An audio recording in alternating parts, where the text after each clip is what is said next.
नए और press video में हार्दिक स्वागत है। अभी भी सभी पेंशनर्स, केंद्रीय कर्मचारी, राज्य कर्मचारी के लिए गुड न्यूज आई है।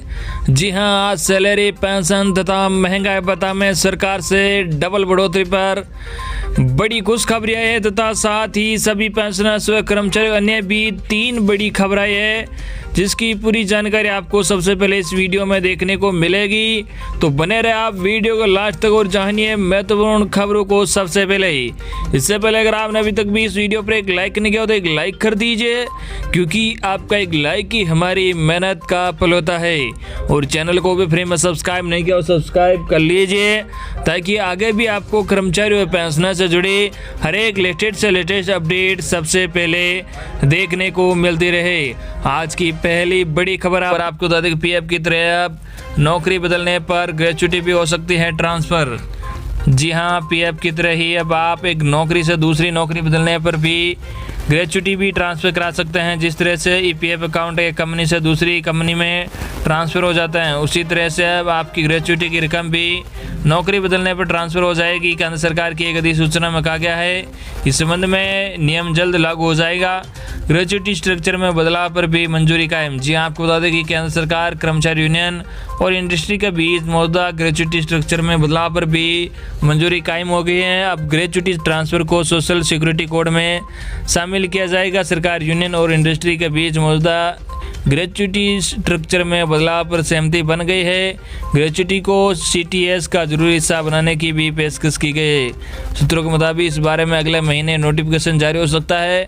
हालांकि ग्रेच्युटी के लिए वर्किंग डे बढ़ाने पर इंडस्ट्री सहमत नहीं है, यानी अभी 1 साल की नौकरी पर 15 दिनों के वेतन के बराबर ग्रेच्युटी मिलती है। इसे 30 दिन के वेतन के बराबर करने को कहा गया था, लेकिन इंडस्ट्री को ये मंजूर नहीं है। किसी संस्थान में लगातार 5 साल नौकरी पर मिलती है ग्रेच्युटी। जी आपको बता दें कि अगर किसी कंपनी में लगातार 5 साल तक काम करने वाले कर्मचारी ग्रेच्युटी मिलती है, ग्रेच्युटी के लिए सैलरी का एक छोटा हिस्सा काटा जाता है। हालांकि इसका एक बड़ा हिस्सा कंपनी देती है। ग्रेच्युटी की रकम 2 बातों पर निर्भर है। पहली तो यह है कि उस कर्मचारी ने कितने साल तक काम किया है। 5 साल तक नौकरी करने पर ग्रेच्युटी मिलती है। दूसरी, उसकी अंतिम सैलरी में बेसिक सैलरी और महंगाई भत्ता कितना है। बेसिक सैलरी और महंगाई भत्ता मिलाकर ही ग्रेच्युटी का भुगतान किया जाता है। वही अगली बड़ी खबर डीए को लेकर आपको बता दें, कर्मचारी को जुलाई में एक साथ मिल सकती है बकाया 4 किस्तें, होगा बम्पर लाभ। जी आपको बता दें कि केंद्रीय कर्मचारी और लाखों पेंशनर्स के लिए बहुत ही जल्द अच्छे दिन आने वाले हैं।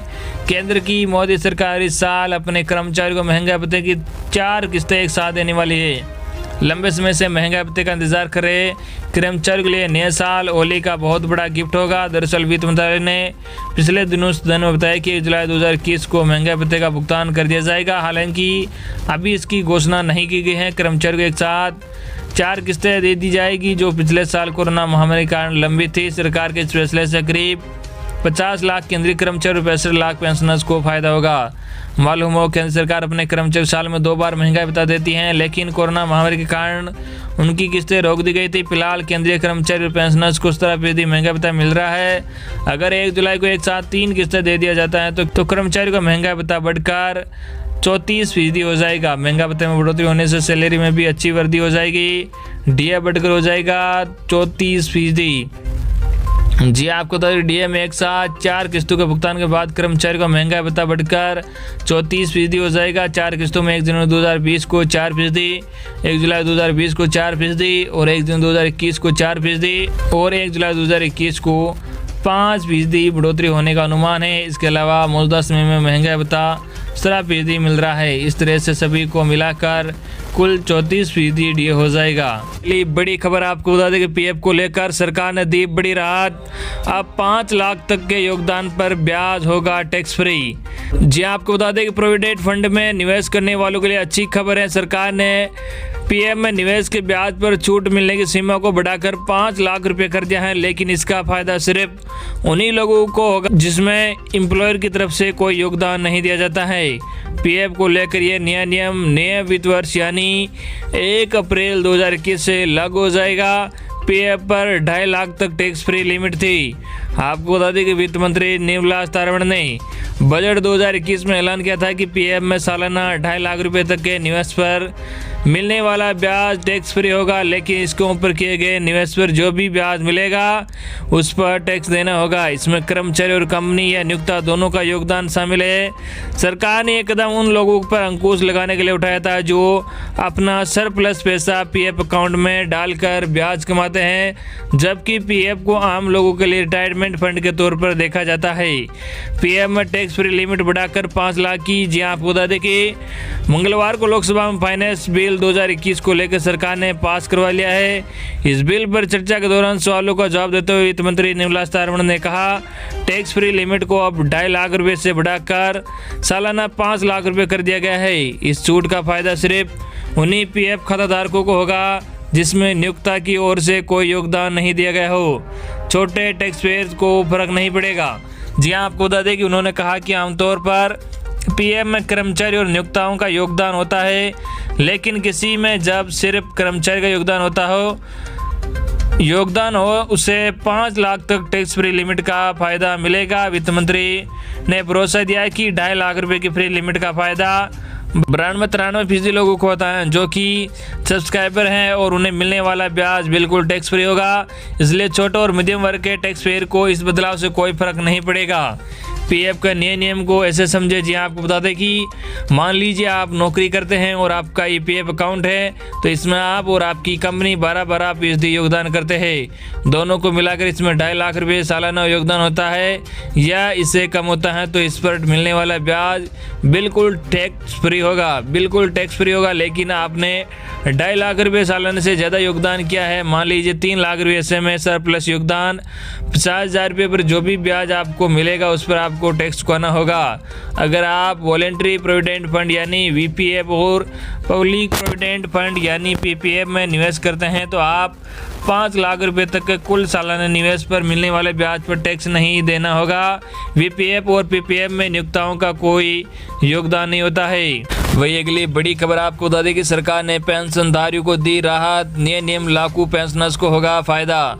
जी आपको बता दें केंद्र सरकार ने देश के लाखों पेंशनर्स को बड़ी राहत दी है। अब पेंशन भोगी बुजुर्गों को जीवन प्रमाण पत्र लेने के लिए आधार कार्ड की आवश्यकता नहीं पड़ेगी। साथ ही संदेश ऐप और सरकारी ऑफिस में अटेंडेंस लगाने के लिए भी आधार प्रमाणीकरण को स्वैच्छिक कर दिया गया है। इलेक्ट्रॉनिक्स और आईटी मंत्रालय इसे लेकर एक सर्कुलर जारी किया। इसमें कहा गया है कि संगठनों को जीवन प्रमाण पत्र देने वैकल्पिक तरीके निकालने चाहिए। साथ ही नेशनल इंफॉर्मेटिक्स सेंटर को आधार कानून 2016, आधार नियम 2016 और यूआईडीए द्वारा समय पर जारी सर्कुलेशन दिशा निर्देशों का पालन करना होगा। जीवन प्रमाण पत्र पेंशनों के लिए एक जरूरी हिस्सा बन गया है। इसकी शुरुआत तब हुई जब बुजुर्गों को अपनी पेंशन लेने के लिए जीवित होने का प्रमाण पत्र देने के लिए परेशान होना पड़ता था। यहाँ तक कि जहाँ नौकरी करते थे वहाँ से जीवन प्रमाण पत्र लाकर पेंशन वितरण एजेंसी को देना होता था। डिजिटल सुविधा शुरू होने के बाद पेंशनरों की कई तकलीफें कुछ हद तक कम हुई, लेकिन कई पेंशनधारियों को शिकायत थी कि आधार कार्ड नहीं होने से उन्हें पेंशन मिलने में कठिनाई हो रही है। उनके अंगूठे का निशान मेल नहीं खा रहा है। 7 दिन बाद बढ़ सकती है आपकी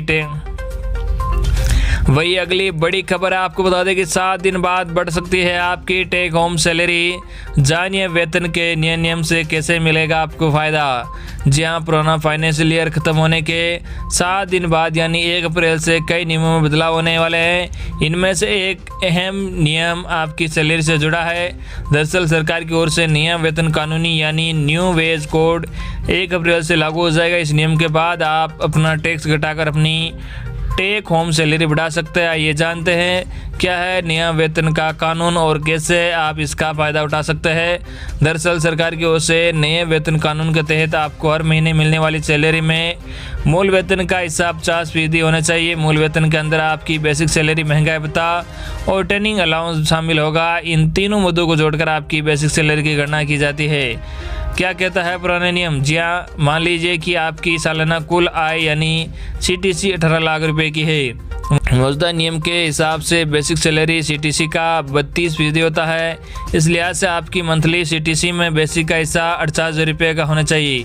वही 50% एचआरए यानी 24,000 रुपये इस मद में। इसके बाद 10% यानी 4,800 रुपये एनपीएस का।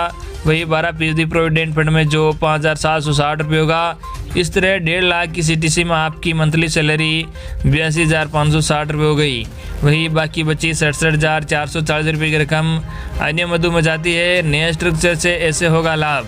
जी आपको बता दें कि अब 1 अप्रैल से नया वेज कोड लागू होने के बाद आप अपनी सैलरी का स्ट्रक्चर बदल सकते हैं। नए कानून में सैलरी में PF, ग्रेच्युटी, महंगाई भत्ता, यात्रा भत्ता और हाउस रेंट अलाउंस समायोजित किए जाएंगे।